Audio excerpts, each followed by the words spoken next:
Good afternoon, good evening, good morning, wherever you are today. My name is Luan, and I will be presenting to you this afternoon from the beautiful Cape Town, South Africa.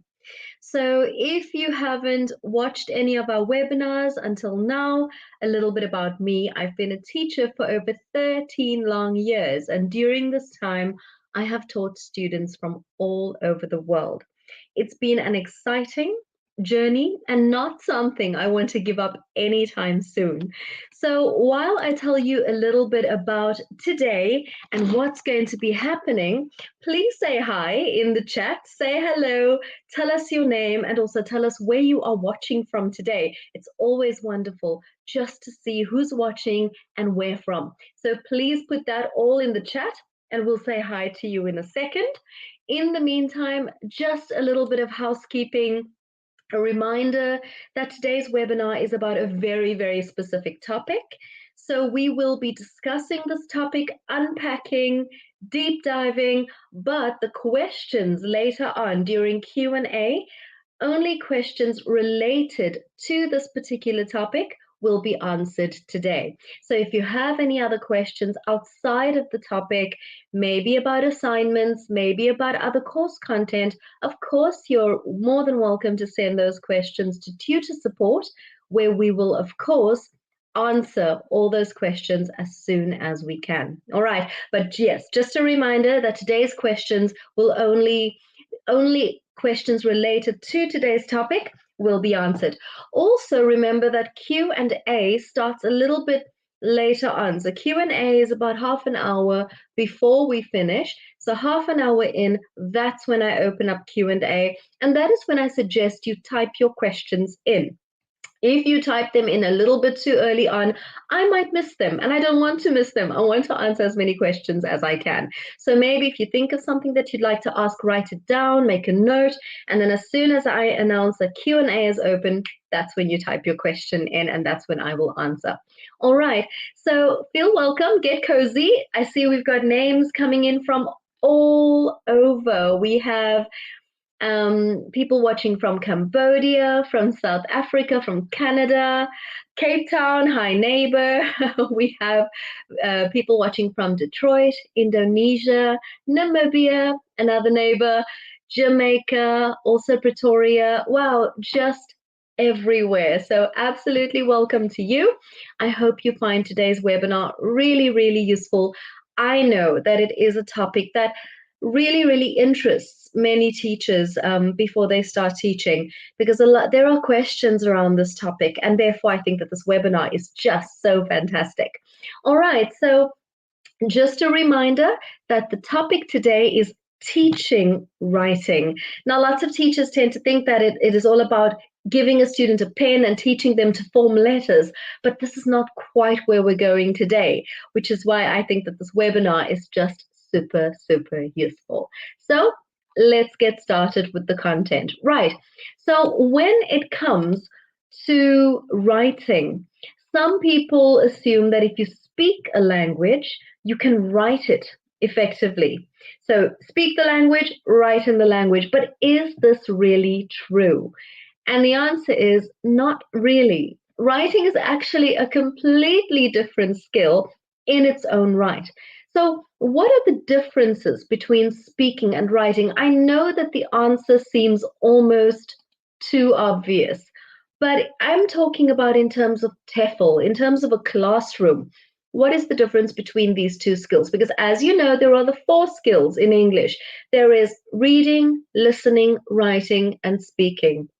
So writing is not as spontaneous as speaking.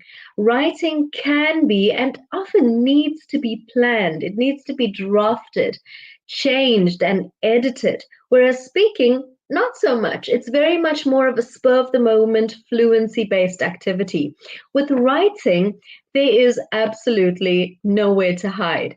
So there's spelling, there's punctuation, there's word choice, organization, all sorts of factors that come into play when we teach and when our students are expected to produce a piece of written text. So already, I think, with this introduction, you can see that there is so much more involved in teaching writing and getting this message across to our students. Right, so the first thing we're going to look at is the writing process. So writing is a complex process. As I mentioned earlier, it's not as easy as giving your students a pen or a pencil and having them form letters. No, it's not as easy as that.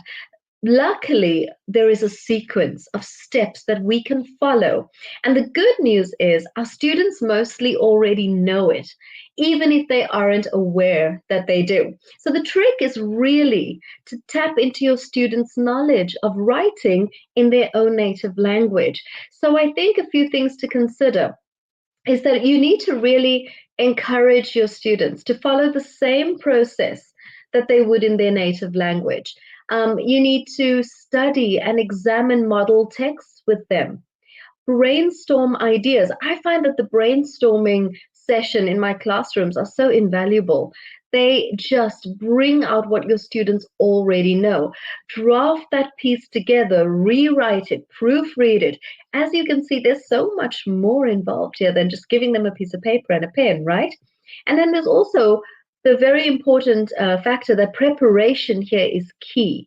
Do not throw your students in at the deep end. It's so tempting to say, right, here's a topic, right, you've got 30 minutes, but how do they structure this piece of writing? What sort of ideas do they incorporate? What language? And by language, remember, in these webinars, when we speak of language, because of course you're teaching English, of course it's a TEFL situation. So when we refer to language, we're talking about the grammar and vocabulary your students are meant to use. So when I say that preparation is key, don't throw your students in at the deep end. Give them guidance as to what language they're meant to produce in that piece of writing. What vocabulary do you want them to use? What grammar do you want them to use? Build this up slowly before you give them the writing task. Right, and also something very important to remember is that in real life, we react to a piece of writing. There's peer interaction, and peer interaction is really, really great for this. Students can swap their work with a partner and comment afterwards. And you know, something I find particularly useful is that in this process, even when you're teaching writing, even when students are writing a piece of text and then comparing it, you're injecting speaking time into this lesson just by having them compare, having them exchange ideas, having them look at this piece of writing, look at that piece of writing, and comment on what they've produced. There's speaking time involved here too. And students love this process. They like to actually compare what they've done because I think it gives them a bit of feedback without the teacher getting involved. And this process will over time help them, of course, to improve their writing skills. And I will tell you that other than speaking skills, your students are really keen to improve their writing because lots of them are looking to write CVs, to write letters, to write content at work or for work. So many of our students really are quite keen to improve the skill. And that's why writing and teaching writing in the classroom is so vital, so very important. So I think that the next thing we're going to look at is the stages of a writing lesson. So remember, in TEFL, every lesson has stages. A teacher is very rarely given content and told just to teach. There is a process involved here. And the stages really follow on from one to the next, but also build on the one, you know, from one stage to the next. There is a build there. There's a scaffolding scenario. So when we think about a writing lesson, we need to make our lesson planning process easier. We need to make it clearer. And I always say a very good place to start, and it's not only me, the TEFL content says this too, but a warmer. A warmer is a great place to start. If the writing task is going to be an email for a job application, for example, we can do a job-related warmer. In other words, the warmer, 5 minutes, a quick discussion with peers or in groups or in pairs, or just teacher to students. But what are the qualities employers are looking for? What Tell us a little bit about your last job or your dream job, right? So anything getting students to think about the world of work. So this would be the warm-up. Nothing writing related just yet, but the topic, the context is getting set. And I think for me, this is very, very important, right? And then another thing that I think a lot of teachers forget when we mark these assignments and teachers have planned writing tasks for their students, a lot of our teachers forget that a model text is often very, very important. So, what is a model text at the end of the day? The model text is a text that shows students exactly what they're aiming for. So, if you want your students to write an essay, for example, show them an example of a well written essay, one that is level appropriate, one that relates to the topic they're looking at, so that they can see, without copying word for word, of course, this is more or less what I'm supposed to produce at the end of the process. I find that, even as a first language speaker, this would help me in a writing class. So I think that it is something so vital for your students that they have a model that they can work towards. So once they have the model, talk to them about the structure, talk about the ideas expressed. Make sure they know what the finished piece should look like. And this will really give them confidence and reassurance. And you'll find if you give them a model text, watch them. That's if you have an in-class writing process. Watch them. They often come up with their own ideas, they come up with their own language, they come up with their own content, their own wording, but they often refer to this model text because they use it as guidance. And I think that a model text also makes your lesson less teacher focused. It reduces your teacher talk time because often questions that they have that they would ordinarily ask you is answered just by glancing at the model text. And this helps so, so much. Also, another important point for you is to remember to pre-teach any vocabulary or grammatical structures or register related language that you think will be useful. So remember, it's not really to make the grammar or the vocabulary your main focus, because remember, at the end of the day, this is a writing lesson and not a vocabulary or grammar lesson. But like I said earlier, when we want them to produce a piece of writing at the end of the process, the important thing is to give them the tools with which to do so. And part of that is the language we want them to use, the grammar, the vocabulary. So you need to pre-teach the vocabulary or grammar that you want them to use in their piece of text. I had students writing a narrative not too long ago. They had to write a story, an account of what happened. And obviously, the tenses that they were meant to produce were the past simple tenses, the past continuous tenses. So, of course, these had to be revisited or taught before my students could actually write this piece of text. So that's what I mean when I say pre-teach any language that you want them to use. You want to give them the confidence, you want to give them the tools. All they need to do is come up with the ideas and make sure that their language is accurate at the end of the day. That's why you need to pre-teach. But remember, not too much, because you do not want your lesson to morph into a grammar or vocabulary lesson. The focus should still be on writing. Now, something super important to remember is to include a pre-writing stage where students can brainstorm ideas, select their favorite ones, and talk about what they are going to write. And this really ensures that when the time comes to ultimately write that piece of text, they'll have their ideas ready to go and will avoid the dreaded brain freeze and, really just eradicate any bit of panic. So, what I think you need to really, as you go through these points with me, as you make your notes, as you think about this process, already start thinking about your timing. A lot of us say, right, we planned an essay writing for class, this is the topic, there's half an hour to write. But as you can see, there's a lot of prep work that goes into a piece of writing before they start writing. So really, half an hour, not that ideal anymore. We really do need to think about all these factors before we choose the time frame that we're going to allocate, right? So there's a lot to do. So as mentioned, very important, a pre-writing stage where they brainstorm ideas. It lowers affective filter. They can select their favorite ideas. They basically get a chance to put their ducks in a row, right? And think about it. We need that as first language speakers or as fluent English speakers, as teachers, as training teachers. We need that process of preparation and brainstorm, writing our ideas down. So, even more so, our students will need this process too. It really reduces the panic around writing and producing a piece of text.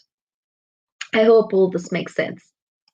All right, and then when it comes to writing, also make sure that there is a meaningful task.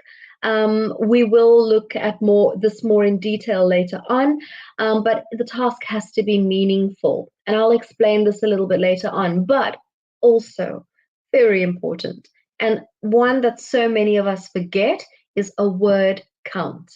We must allocate a word count. We have to tell them, write your essay 300 words, write your paragraph 100 to 150 words. Always give them a little bit of a leeway.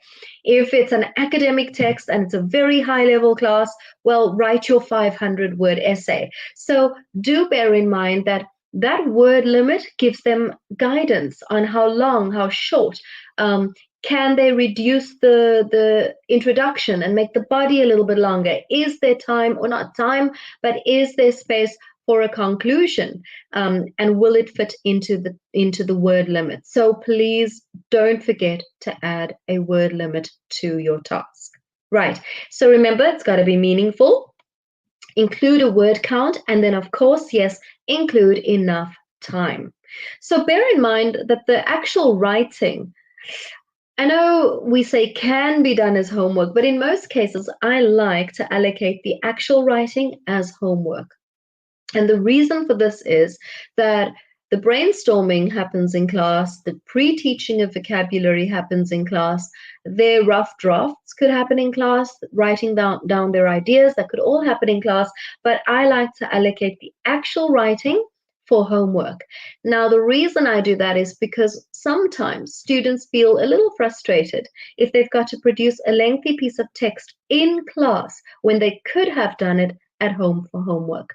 However, with our friend AI coming into play these days, it does help to maybe do those tasks in class time so that you're also reassured that your students are in fact producing their own work. So I would say get to know your class, plan your lessons according to what they need, and then choose what is best for you. All right, and while students are writing, try not to interfere. Be on hand to help, be available. Do not impose unless you witness major errors with format or task achievement. These often impede or slow down or halt a task altogether, and that's when you need to get involved. But if you see that it's going relatively well, yes, they're making a couple of mistakes. Yes, they're getting things wrong here and there. That's okay. Just let them go. Only step in if you see that the task has come to a halt because something has not been understood or they're just going in the wrong direction entirely. That's when you step in. And then also allow a little bit of time for them to proofread their work. Now, for us, this is important. So for them too. It really should mirror a real life writing at the end of the day. They need to be able to proofread their work. Okay, granted, they're learners of English and they might forget, they might look over a couple of mistakes and not note that those errors have been made. That's okay, but you still need to give them the opportunity to proofread their work. Why? Because this will also get them used to in future when writing English or any piece of text, whether it be in English or their language. It gets them used to the process of proofreading their work. We all need to proofread our work, right? And when students have finished, it's always nice to let them swap their work with another student. This gives them the opportunity for some peer correction. And again, think about it, takes the focus away from you. And what we really like in TEFL is to make our lessons really student focused. So if they're checking each other's work and you're just stepping back, watching, observing, monitoring, giving a little bit of feedback here and there, your students have basically taken over that whole stage of the lesson, which gives them carte blanche, gives them the freedom to really enjoy the process, right? So we tend to have a reaction to everything we read. So why deprive students of this, right? Set a question, example, read your partner's work and pick your favorite sentence or your favorite piece of advice or your favorite bit of information and sum it up in one word. So give them a little task so that it's not just I'm reading my partner's work, but I'm reading my partner's work with a purpose. If it's something accuracy based you want them to look for, make it clear in the task. If you just want them to pick up their partner's tone or something that they like, make that very, very clear. Then get feedback. Allow students to give each other feedback, allow them to bounce that feedback off maybe another group, another pair, and yourself too, if you want to get involved there. But I say at this point, before you're marking the work, let them give the feedback.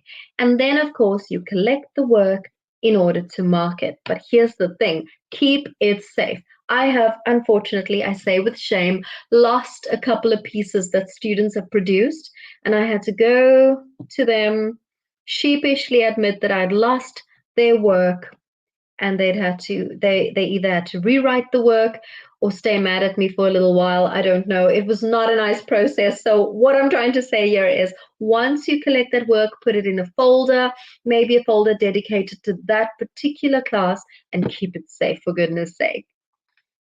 All right. Nothing worse than having to go to your students and telling them, I've lost your essay. I've lost your 600-word essay. Can you please rewrite it? Horrible, horrible situation to find yourself in. Right. So when you correct students' work, right, I think it's important to use a correction code. Before correction codes were around, teachers were using horrible red pen, rewriting sentences for students, marking mistakes, or underlining work with horrible red pen. So let's jump to point 2 very, very quickly. Avoid the red pen. Choose another color, but also use a correction code. So what is a correction code at the end of the day, right? So if your students have used the wrong word, maybe they've used the word centurion instead of century, you would underline centurion and you would write WW for wrong word. If your students have used the wrong tense, for example, I am sleeping last night, right? Then you would underline am sleeping and you would say VT, verb tense. So these are existing correction codes that are out there, but of course you can either write your own or you can find one on the internet. But here's the important thing is that your learners know the correction code and that you use the one that they know. So what I do is I found a correction code. It was a Cambridge correction code. I printed it really, really quite large. I put it on the wall. So every time when I give them a piece of writing back and they see these little codes throughout the piece of writing, they don't need to know the correction code off by heart. So what they do is, as they're reading, they'll see, oh, WW, what's that again? They'll look up at the wall and they'll see wrong word and they're like, that's my mistake.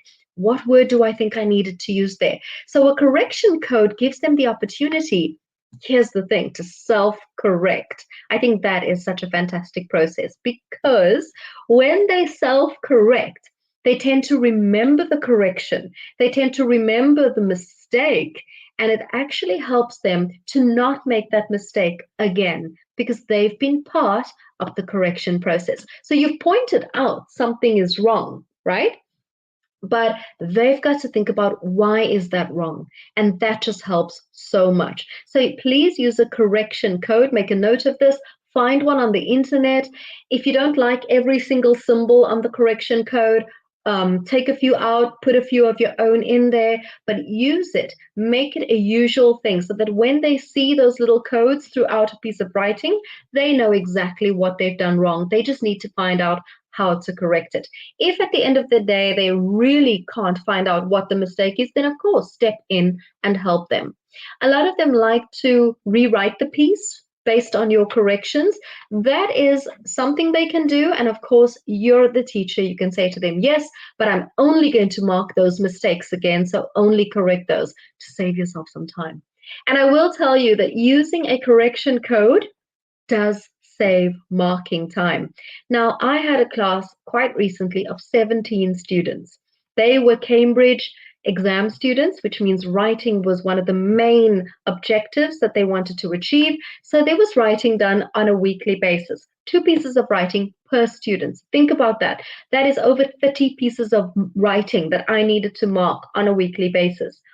It's a lot of marking. It's a lot of time needed for something like that. So what really reduced and cut my marking time in half was using a correction code. Gone are the days where we see a mistake and we write a whole paragraph as to why that is wrong, or horrible, scary marks right through the piece of writing. Use the correction code.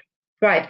Also, remember to acknowledge the good as well as the bad. So when you're marking a piece of writing, oh, this is so important because it really keeps morale up, right? So when they have made a few mistakes, also be sure to point out a few good things like, oh, really like this use of the collocation here, or lovely use of the phrasal verb, or, beautiful tense use here. So do comment on a couple of good things also so that they don't just see every single marking as something negative. They need to be motivated because remember, you want them to write again. Right? And then also be careful how you give your feedback. You can give anonymous whole group feedback sessions, so that it's not you did this and you did this, but keep it a bit more general and let them take notes. If it's something that you feel needs to be discussed with the student one-on-one, then of course, yes, maybe tell them to come up to your desk or after class and you can help them with something a little bit more specific, right? So that's all about how to correct your students' work. It's helped me so much, and I do believe that it's going to help you too. So remember earlier we spoke about tasks and making them meaningful, right? I was doing my TEFL years and years and years and years ago, and I was preparing a writing lesson, and I did, I did the whole lesson plan and whatnot. And the tutor said to me, "Yeah, but you're having them write this, but why are they writing it? It's not meaningful. They're not writing it for any particular purpose. Yes, it's practicing the skill of writing, but who are they writing this for? Why are they writing it?" So remember, that's when we get into the whole meaningful aspect. Let's dig deeper and see what it means to be meaningful, right? So students must write for a purpose. Example, to inform someone, to persuade someone, to entertain someone. There's got to be a purpose. And the task must have a strong context. Students need to know who they're writing for. That's the third point. Who is the audience? That is so important because I think that it really sways their use of language. Even if it's fictitious, even if it's imaginary, it is important. And this helps your students establish tone and register. Remember, register, formal, informal, tone, whether it's a friendly tone, that sort of thing. So they do need to know, who am I writing this to or for?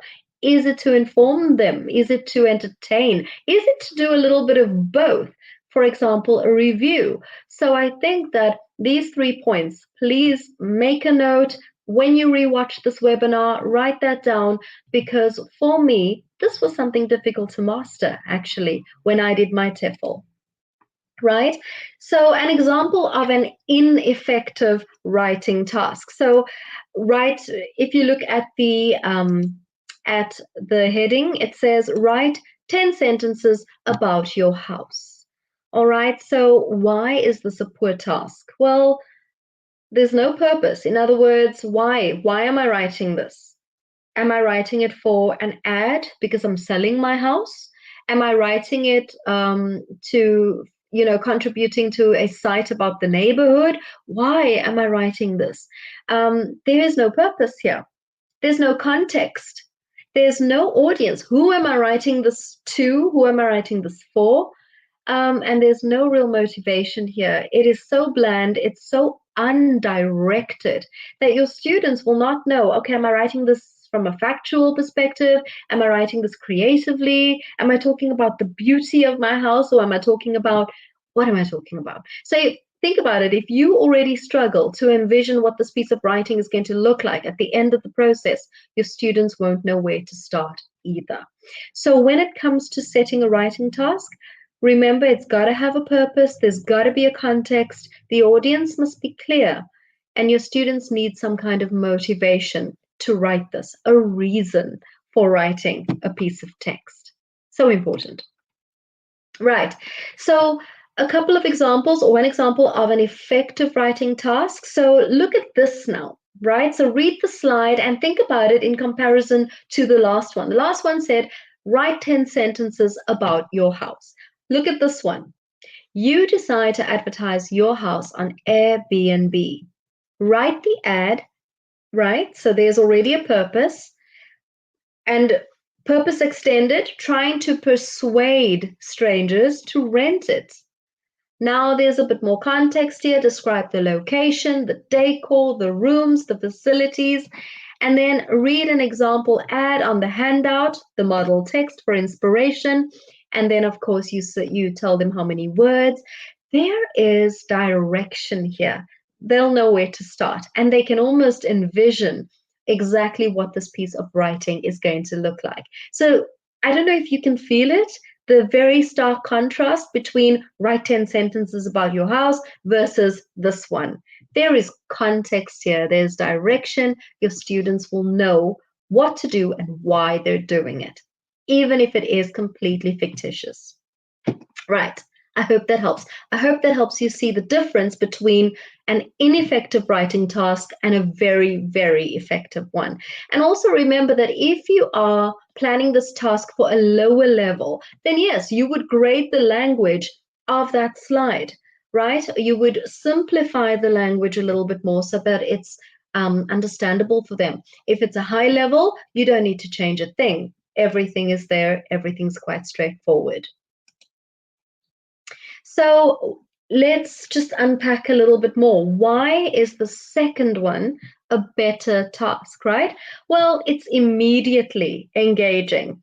I mean, it really just gets you reading, it gets you interested.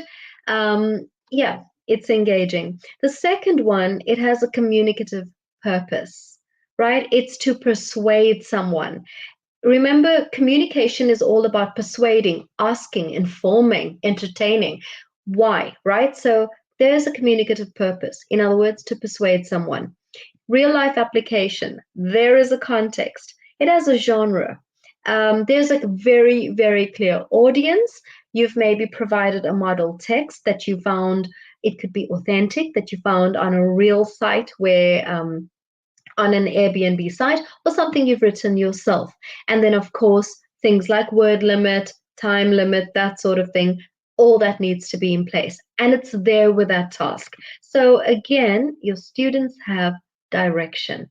I feel that when you set a task like this, your students feel, I don't know, the word that comes to my mind is more secure.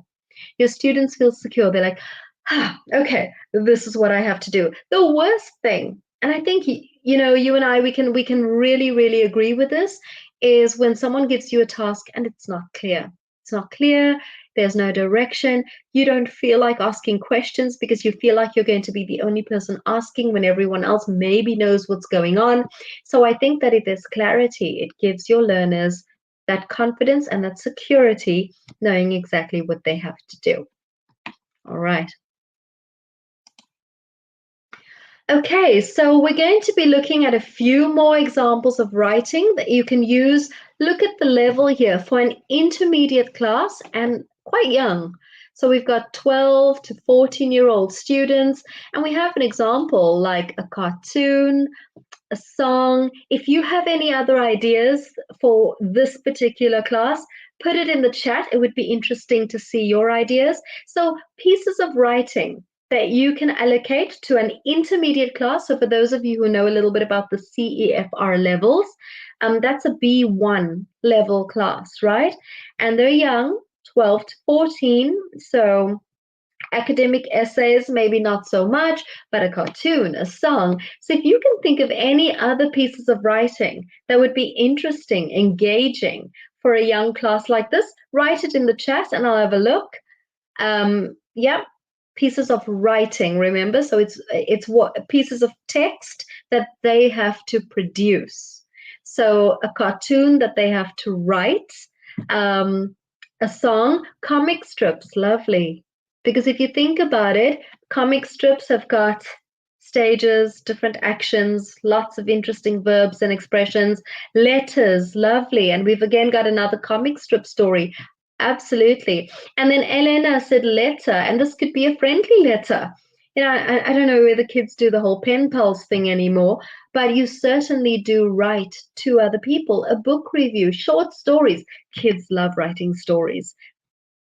Kids who love writing short stories. So these are all very interesting. A piece of prose, yes. They could come up with a small movie. Why not? There are even wonderful sites where kids can make little movies. So they can choose characters, they can choose a scene, they can write the script for that scene. It's all quite interesting. I agree with all these ideas. Absolutely wonderful. So these are some more pieces of writing, easily contextualized. A message in a greeting card. Think about it. Immediately, there's a context, right?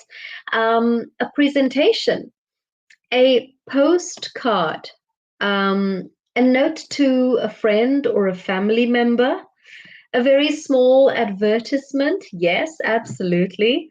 An essay. Now, remember, essays are necessary because these students do, you know, some of them that are slightly older, they would start to produce essays in class and so on. So, yes, an essay, a book or a movie review. I even saw some of you wrote that down earlier. And then some more ideas have come in. I love this persuasive text for no homework. Oh, my goodness, they would love that. Um, and then we've got ask them to write 100 words about what they would say and what questions they would ask. Love this. If they met their favorite pop star or film star. A script for a game. Elena, now you're speaking their language, right? And then also, yes, for those very low learners, Javier has written a daily routine or an ideal day, board game rules. Ah, these are great ideas, teachers. Wonderful brainstorming here.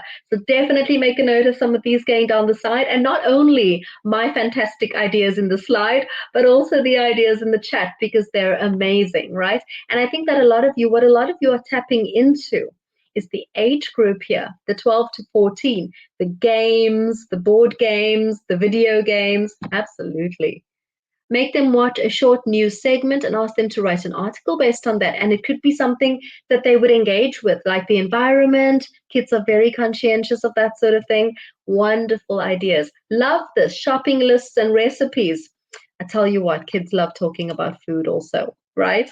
And then also, different types of writing. Extended here, we've got a few more ideas. And yeah, this is in case you need some inspiration. These are further task types that lend themselves well to being presented as meaningful tasks, right?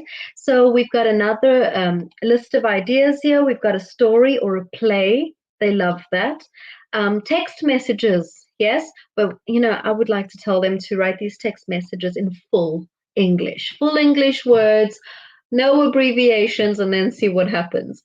Application forms, maybe to a club, you know, like a nature club or something like that. Also, emails, whether they're personal for older students, if they're work related. And then, yeah, letters of complaint, letters of appraisal. So lots to take into consideration here. And as you can see, some of these are definitely for older students and not for kids. But yes, just to give you an idea of the different kinds of writing. And then further ideas that have come in on the side, still thinking about that very young class. A little poem, love that. Oh, because they can think about rhyming and pronunciation. Very nice ideas, Sarah Ann. And then also a piece for a blog. Product review. Yeah, bring a little treat to class, have them taste it and write a product review just to boost your lesson a little bit. I love these ideas. Thank you so much for writing them and for sharing them too.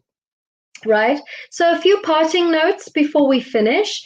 When it comes to planning a piece of writing, remember appropriate choice of content for age, culture.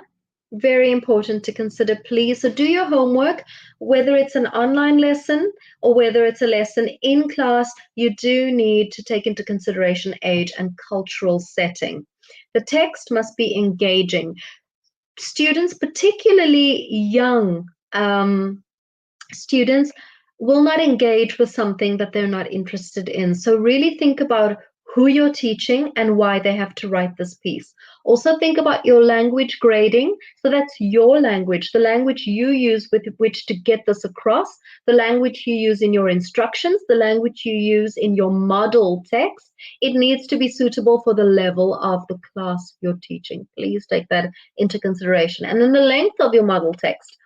Be aware that they will then mimic what you give them. So if you give them a 500-word model text, they'll think they have to write that. So bear in mind the length also. And then copyright. Yes, of course, check if anything that you're using or if everything that you're using in class is able to be used in class. So do check the copyright, distribution rights and all those sorts of things. We're not going to get too much into that because I do believe different sites, different countries, different companies have different policies. But yes, do your homework around that too. So when it comes to writing, do remember that you're going to have students who love the process, and then you're also going to have students who are not that into it.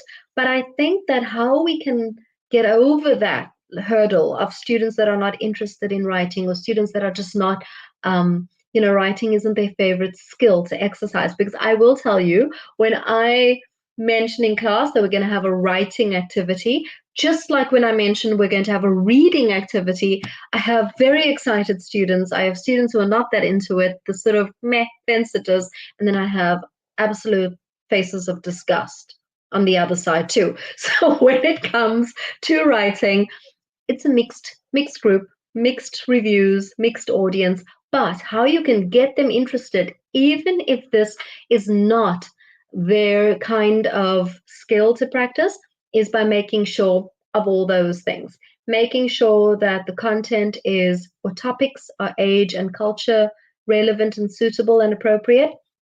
Engaging, your language grading is not too high so they feel like they can engage with what you're doing. And then, of course, not too lengthy. It's got to be something achievable for your class. And then you'll see that they will actually enjoy the process. Right, so that's the end of me presenting to you. I hope that everything I've told you has been useful and helpful and inspiring to get you into that class and get them writing. So see, it doesn't have to be boring. It doesn't have to be laborious. It doesn't have to be a process that gives the look of disgust on your students' faces. It can actually be something that they're really happy about, really excited about. Why? Because it's relatable. And teacher has specifically created this for us. So that immediately gets them interested and gets them excited. Right, so as you know, it is time for Q&A. So if you have any questions, if you have any comments, if you have any ideas, now is the time to share all those. So I will display your questions on the screen, answer them, and if I feel that it's just a fantastic idea, I will display it too so that the other viewers and the other listeners can write these things down because they are so useful. So it's Q&A. Now is the time to write your questions in the chat, and I will get to as many of those as I possibly can. We don't have a whole lot of time left, but we always have time for a question or two. So please write those down, and while you do that, I'm going to scroll through some more of the comments around what sort of writing would be interesting in a class. And I also have someone's written nature, and I think, yes, kids love nature, environmental stuff, different kinds of animals or interesting places. Definitely a topic that you can integrate into a writing lesson. So Shefali, thank you for that. That's a very, very good idea. Victoria has mentioned adverts and posters, very nice. A book blurb, also very interesting because again, you're going to have students who like reading, and it would be something nice for them. I somehow think that would be something nice for them to work on together, just like a comic strip would be something interesting to work on together. You could give them a comic strip and they've each got to contribute lines and be different characters. That could also be something very, very interesting. All right. So let's see. We've got a couple of questions that have come in. All right. So the first question is from Connie. Thank you for your question, Connie. How do you handle the situation where the student just says, true story, Connie, I don't know what to write about, right? So Connie, I'm first going to answer this part of your question and then the second part, right? So remember that if you plan your lessons according to your class's interests, that helps a lot. Also, by having them, as we mentioned earlier, brainstorming ideas beforehand, right? So those things will help them get to that point where they know what to write about. So pictures to engage them in the warmer, get them chatting about the topic, then put them in groups, have them brainstorm ideas that they would want to put into their writing. Remind them of the language devices that you want them to include so that, Connie, by the time they get to the actual writing, they've at least got a nice pool of ideas in their brains that they can put on paper. If you feel that the student needs a little bit more nudging, a little bit more help, of course you can step in and help them individually. But I will say that if you follow some of those things that we spoke about earlier in the webinar, you'll be A-okay. And then also, how do you help students that always get the grammar and vocab wrong? Now, that's the thing about writing, right? It's not only about grammar and vocabulary, it's about the writing process. So, of course, yes, if, for example, you want them to write a narrative, a story using past tenses, then when you mark the piece of writing, focus on the past tenses more. If the topic is about my last birthday, then obviously it's a combination of the tenses and maybe some vocabulary, birthday related vocabulary, that sort of thing. So then maybe focus more on that. Remember, when it comes to writing, we don't want them to include too much because we try to narrow it down to the language we want them to use. That's why we choose a topic. That's why we brainstorm ideas and then just focus on that small bit of vocabulary and grammar. It'll also help your marking. Right. Lots of questions have come in. I really, really hope that we can get to a few of them. Okay, so let's see.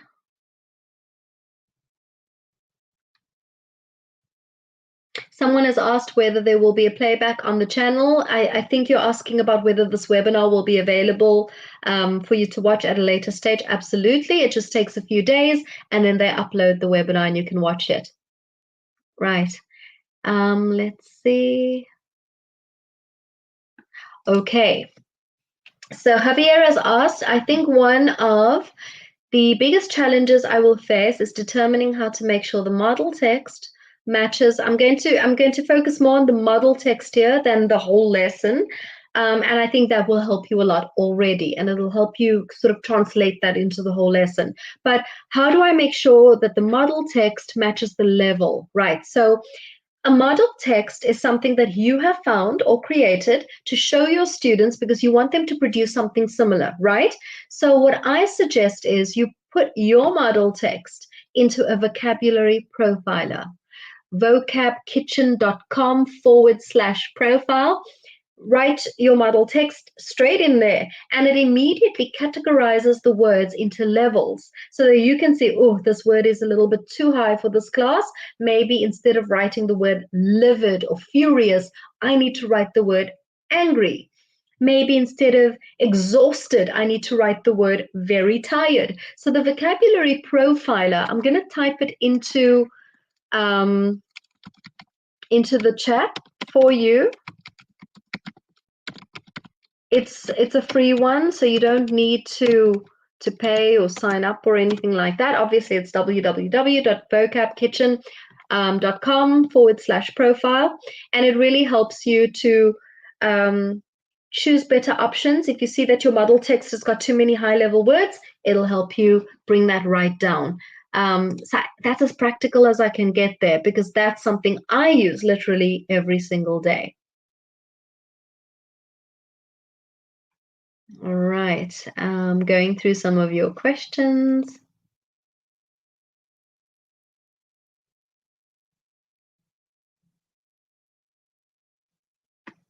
Okay, so let's see. Zinhle has asked, in the slide, give students a meaningful task, a word count, and enough time to write. Does this include students of all ages? If I'm teaching preschool learners, would a word count? You know what, Zinhle, in my experience, preschool learners can't really write much yet. So I would say that writing lessons are maybe not for them.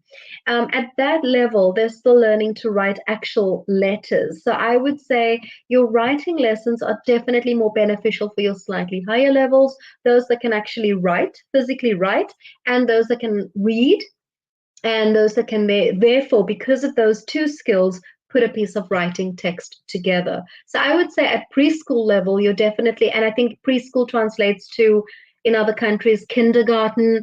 It's a little bit premature to start giving them writing lessons per se, because they're still very much focused on the actual construction of the letter A, B, C, and learning to read. So I would say maybe a little bit soon for all writing lessons.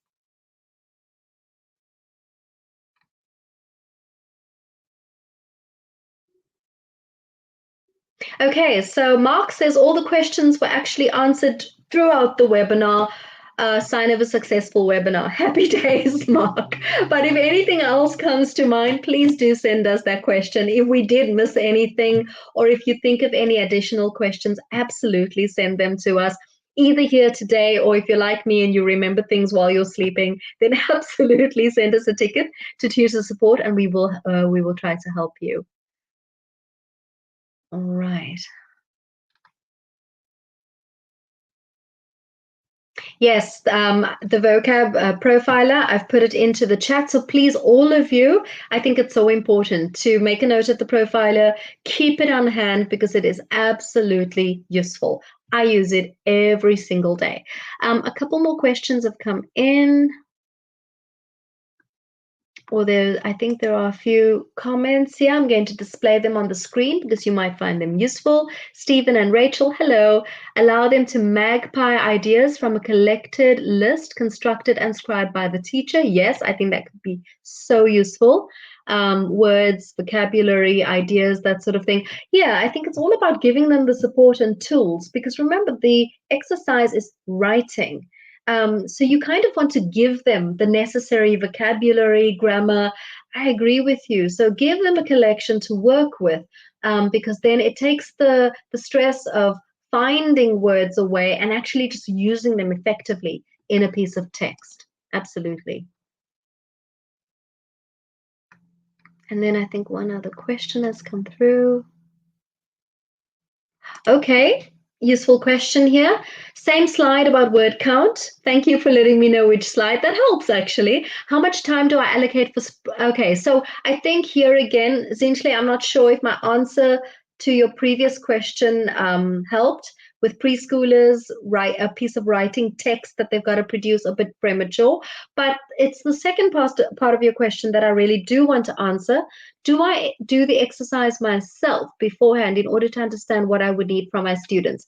While I think it is beneficial, because it will help you see, okay, what does this task feel like? Remember, Zinhle, that you are fluent in English. You're a teacher. So those words come to you very quickly. Those tenses come to you very quickly. It's not even a thing for you to put that together. So I would say multiply that by at least 3 or 4, and then you'll get your time allocation for your students dependent on level, of course. Because when it comes to a fluent, proficient person, writing a piece of text versus a learner, of course, yes, there is going to be a difference in time needed to produce that piece of text.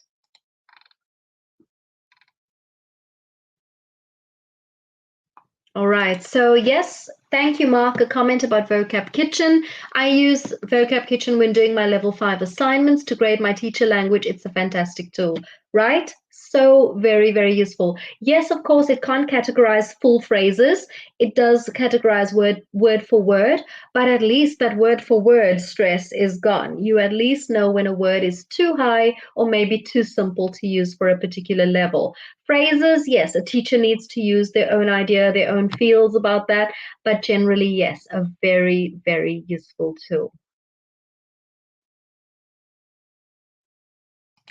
Okay, Elena has asked, when students do the exam preparation, yikes, it's crucial to write regularly. Exactly, couple of pieces per week, right? Because if you think of exam students, if you just think of the CAE, the Cambridge Certificate for Advanced English, they've got to be able to write a report, essays, and both formal versus informal. They've got to be able to write letters, they've got to be able to write a proposal, so many different kinds of pieces of text.